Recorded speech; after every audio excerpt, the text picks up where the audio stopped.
Welcome to the Genius Factory. Enjoy the video. You start by confirming prerequisites. Sign in and update the app so the latest dubbing options appear. Once done, go straight to playback or caption settings and open the auto dub or audio menu. Make sure you already know which language and voice you want. Choosing ahead speeds the process. You're not setting preferences later. You're picking them now, so gather the target language, voice gender, and desired speed before proceeding to the next configuration step. Now change the core options. Select the target language, and if available, dialect for accurate phrasing.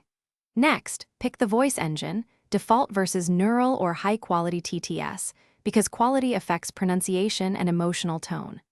Adjust speed and pitch slightly to match the original delivery, and decide whether you want translated captions versus full audio dubbing. Each choice alters sync and context. Once these choices are set, save them so the system can reprocess the video with the new voice parameters. Finish by saving and initiating reprocessing. Some platforms require re-encoding or a short re-upload, so expect minutes to hours for completion.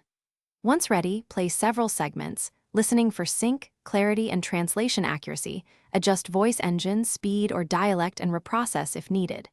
If dubbing misaligns or sounds robotic, clear the app cache, try a different voice engine, or rerun encoding. If problems persist, check the